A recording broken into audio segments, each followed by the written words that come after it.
यहाँ बुद्ध विहार या भगवान बुद्ध से जुड़े कोई कार्यक्रम होता है, बजरंग दल के लोग जाके वहां लाठी चला देते हैं, मूर्तियां गिरा देते हैं, जाके चर्च को जो है ध्वस्त कर दे रहे हैं। इस पे सरकार क्यों नहीं बोल रही? धर्म आदमी का व्यक्तिगत मसला है, धर्म को राजनीति में सरकार के लोग ला रहे हैं। और मैं फिर कह रहा हूँ, हमारी राजनीति मुद्दों की है, हम धर्म पे जाएंगे। ये पार्टी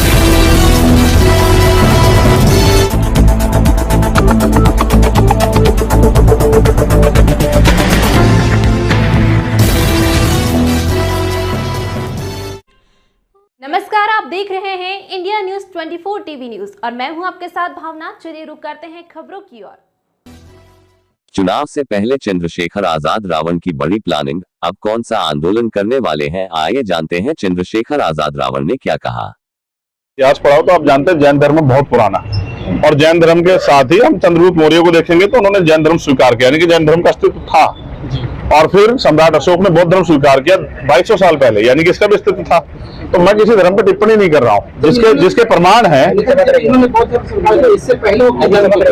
मैं फिर आपसे कह रहा हूँ, मैं हिस्टोरिकल उस बातों पे नहीं काम कर रहा हूँ। मैं अब ये कह रहा हूँ, चलिए 2200 साल पहले की जगह आज आप बता दीजिए, जिनको आप हिंदू कहते हैं, जब उनके साथ अन्याय अत्याचार होता है तो आपकी सरकार जवाब क्यों नहीं देती? आपकी सरकार क्यों नहीं खड़ी होती? जब दलितों की खाल खींची जा रही है, आदिवासियों की खाल खींचे, तब सरकार क्या कर रही है? प्रयागराज में 2 मसले हुए, अगर आप उठा पाए। एक बच्चा जिसके साथ अन्याय हुआ वो ब्राह्मण परिवार का था, उन्होंने अपनी डेड बॉडी को सड़क पर रख के प्रदर्शन किया, उनकी सारी मांगे पूरी। दूसरा बच्चा जो है वो पासवान परिवार का था और उनको मार के भगा दिया गया, उन पर मुकदमे लिख दिए गए। ये है सच्चाई। मैं सबके साथ न्याय चाहता हूं, लेकिन न्याय के नाम पे अगर दलितों को, पिछड़ों को, मुसलमानों को, ईसाइयों को, बौद्धों को अगर सताया जाएगा तो ये इसके खिलाफ फिर संघर्ष हमारा जारी रहेगा। G20 को कैसे देखते हैं?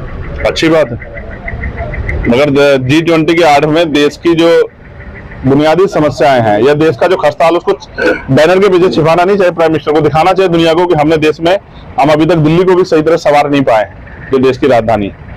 आप समझ रहे हैं, मैं दिल्ली से आया हूं, बड़े बड़े बैनर लगे हुए हैं, उनके पीछे गरीबों की झोपड़ियां हैं जिनको छिपाया गया है।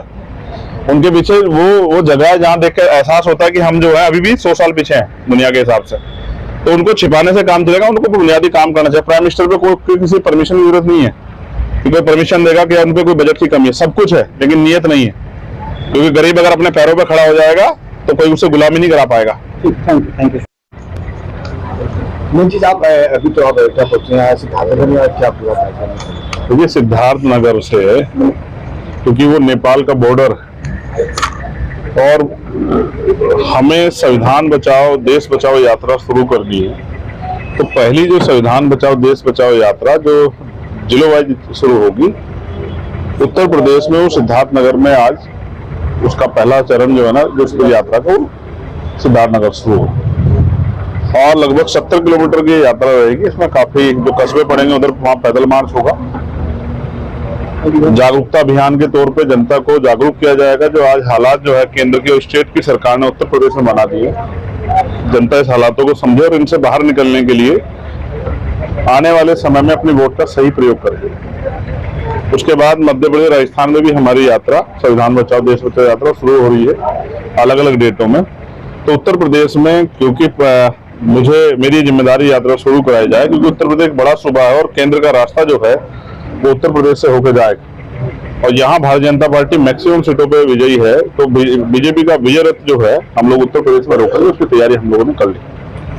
देखा जाए अगर आप इस समय अयोध्या में, आज का इसमें जो देखा जा रहा है कि जो राजनीति है अब कहीं न कहीं धर्म को लेकर हो रही है, तमाम विवाद खड़े हो रहे हैं, चाहे रामचरितमानस को लेकर कहा जा रहा है, तो अब सनातन धर्म को लेकर आप क्या है? मैं फिर ये कहूंगा कि धर्म आदमी का व्यक्तिगत मसला है। कोई किसी धर्म को मानता है, कोई किसी धर्म का अपमान करने का अधिकार किसी को नहीं, लेकिन राजनीति में जब भी धर्म जुड़ जाएगा तो आपके वास्तविक मुद्दे दूर हो जाएंगे। आज महंगाई है, बेरोजगारी है, आज जो है कास्ट एट्रोसिटी हो रही है, आज तमाम तरह से जो है नौजवान परेशान है, पेपर लीक हो रहे, दरोगा भर्ती में आप देखो, अत्याचार शिक्षक भर्ती में आप देखो। सरकार की जिम्मेदारी है किसानों के प्रति, नौजवानों के प्रति, महिलाओं के प्रति, लेकिन सरकार अपनी जिम्मेदारियों से भाग रही है और धर्म वही बीच में लेके आएगा जो मुद्दों से भागना चाहता है। हम सरकार को मुद्दों से भागने देंगे। जातिगत जनगणना हो, या 69,000 शिक्षक भर्ती में घोटाला जो हुआ है उस पर शिक्षा मंत्री पे कार्रवाई हो, या दरोगा भर्ती में घोटाला उस पर कार्रवाई हो, या नई नियुक्तियों में जो है नई नियुक्तियां आए, बैकलॉग भरे, प्रमोशन रिजर्वेशन, ये जो बुनियादी मसले इन पे हम लोग सरकार को खींचेंगे। नौजवान परेशान घूम रहा है पढ़ा लिखा, सरकार जवाब देने को तैयार नहीं, तो हम मुद्दों पे रहेंगे और सरकार को भागने देंगे। सरकार ने बहुत वादे किए थे, किसानों की आमदनी दुगनी हुई, बिजली का बिल आधा हुआ, किसानों की बिजली माफ हुई, ये सब चीजों का जवाब जो है ना सरकार को देना पड़ेगा। लेकिन इसमें इस तरह से देखा जाए योगी सरकार ने कानून व्यवस्था को लेकर दावे किए जा रहे हैं, और तमाम घटनाएं भी सामने आ रही हैं। मेरे मित्र आप लोग हंसोगे, मैं कानून व्यवस्था का सबसे बड़ा प्रमाण नहीं खड़ा हूँ, मेरी पीठ पे गोली लगी हुई है। ये उत्तर प्रदेश की कानून व्यवस्था का जीता जागता सच है, और आप शायद हिम्मत ना जुटा पाए, मगर मुख्यमंत्री को बताना चाहिए कि जिस जहां पार्टी के राष्ट्रीय अध्यक्षों पे गोली चल रही है उस उत्तर प्रदेश में कानून व्यवस्था कितनी अच्छी है। तो ये आपके सामने है, आप इस बारे में कहेंगे तो मुझे लगता है पूरी सरकार ही गिर जाएगी। छोड़िए, कानून व्यवस्था का आलम ये है कि बहन बेटी रात के अंधेरे में बाहर नहीं निकल सकती घर से, उत्तर प्रदेश का ये हाल हो गया। और आम आदमी से ज्यादा सड़क पे आप चलोगे, ये नहीं पता आप सही सलामत घर पहुंच जाओ, क्योंकि पशु सड़क पे इस तरह घूम रहे हैं, कहाँ आप हादसे के शिकार हो जाओ आप बता नहीं सकते, और सरकार से सवाल नहीं कर सकते। लोकसभा के लिए आप कितना तैयार? लोकसभा के लिए आजाद समाज पार्टी मेहनत कर रही है। यही संविधान बचाओ यात्रा जो है लोगों में जागरूकता पैदा करेगी और वंचित तबकों को जोड़ने काम करेगी। अयोध्या को लेकर क्या दावा है? जिस तरह से कहीं ना कहीं योगी सरकार का दावा किया गया था तो सजा रही है, तो कहीं ना कहीं अयोध्या पर वो अपना एक अधिकार जता। पूरा उत्तर प्रदेश ही सजना चाहिए, लेकिन उत्तर प्रदेश तब सजेगा जब उत्तर प्रदेश का नौजवान, किसान, महिलाएं, कमजोर तबका खुशहाल होगा, जब रोजगार होगा, जब जो है लोगों की आमदनी बढ़ेगी। महंगाई तो खूब बढ़ रही है, सरकार को सोचना चाहिए कि लोग खुशहाल कैसे हों। भारत और इंडिया क्या कहना चाह रहे हैं? देखिए, इंडिया दैट इज भारत, और मैं ये कहता हूँ जब ये कॉन्स्टिट्यूशन एस्टेब्लिश हुआ तब से हम लोग इसको सुनते आ रहे हैं। आज सरकार इन पे जो है इन मुद्दों पे चर्चा कर रही है, लेकिन इनसे भी ज्यादा मुद्दों पे चर्चा होनी चाहिए। चाहे वो इंडिया अलायंस बनाओ जिसके बारे में सरकार बोल रही है, उस अलायंस को भी मुद्दों बात करनी चाहिए और सरकार को मुद्दों बात करनी चाहिए। सच ये है कि बहुत सारी सरकारें उत्तर प्रदेश में और देश में रही, लेकिन अभी तक बुनियादी मुद्दे यानी कि रोटी कपड़ा मकान की व्यवस्था भी आम आदमी के लिए नहीं हो पाई। आप अपने क्षेत्रों में जाकर देखोगे, आज भी कच्चे मकान मिल जाएंगे, आज भी आपको ऐसे घर मिल जाएंगे जिन पे इलाज के लिए पैसे नहीं है, जिन पे अपने बच्चों को पढ़ाने के लिए पैसे नहीं है, जिन पे शादी करने के लिए पैसे नहीं है। ये जो बुनियादी मुद्दा, हम चांद पे जाने की बात कर रहे हैं, बहुत अच्छी बात है, गर्व होता है कि हम चांद पे चले गए, लेकिन यहाँ जो देश में अभी जो है, जो कमजोर लोग, जो गरीब लोग परेशान है, उनके बारे में सरकार को सोचना चाहिए।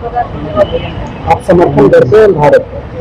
मैं जिस देश में पैदा हूँ उसका समर्थन नहीं करूँगा। इंडिया और भारत को लेकर मैं फिर ये कह रहा हूँ, ना तो मोदी जी ठेकेदार है, ना कोई और ठेकेदार है। ये देश जो है किसी एक पार्टी से नहीं है, ना ही अलायंस है। ये देश तब से था, जब से दुनिया तब से देश, और जब इसका नाम भारत है, तो जब तक हमारे शरीर में जान है हम अपने देश के साथ खड़े। लोकसभा चुनाव में आप मोदी जी के विपक्ष में खड़े होना चाह रहे थे, फिर हम नहीं करेंगे, क्या कहना है? नहीं, हम तो अपने लोगों के लिए खड़े होना चाह रहे हैं, क्योंकि किसी की भी सरकार रही है, हमारे लोगों को तो जो है ना वो सुविधाएं, अवसर और सबसे ज्यादा जो जरूरत है संरक्षण की, वही नहीं मिला अभी तक। आज भी एनसीआरबी का डाटा कहता है 50,000 महिलाओं का रेप हत्या होती है। कौन महिलाएं हैं?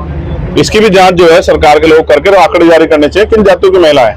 आज भी उत्तर प्रदेश में देश का दलित, पिछड़ा, आदिवासी, अल्पसंख्यक समाज जो है जुल्म, जाति, अन्याय, अत्याचार का शिकार हो रहा है। संविधान तो ये भी कहता है कि धार्मिक रूप से गैर बराबरी नहीं हो सकती है, लेकिन आप क्या मुसलमानों के साथ गैर बराबरी नहीं कर रहे हैं? क्या आप सिखों के साथ गैर बराबरी नहीं कर रहे हैं? क्या आप ईसाइयों के साथ, बुद्धिस्टों के साथ गैर बराबरी नहीं कर रहे हैं? आपको अपनी छोटी छोटी बात पर रोना आ जाता है। मुझे ये बताओ, यहाँ बुद्ध विहार या भगवान बुद्ध से जुड़े कोई कार्यक्रम होता है, बजरंग दल के लोग जाके वहां लाठी चला देते हैं, मूर्तियां गिरा देते हैं, जाके चर्च को जो है ध्वस्त कर दे रहे हैं। इस पे सरकार क्यों नहीं बोल रही? धर्म आदमी का व्यक्तिगत मसला है, धर्म को राजनीति में सरकार के लोग ला रहे हैं। और मैं फिर कह रहा हूँ, हमारी राजनीति मुद्दों की है, हम धर्म पे जाएंगे।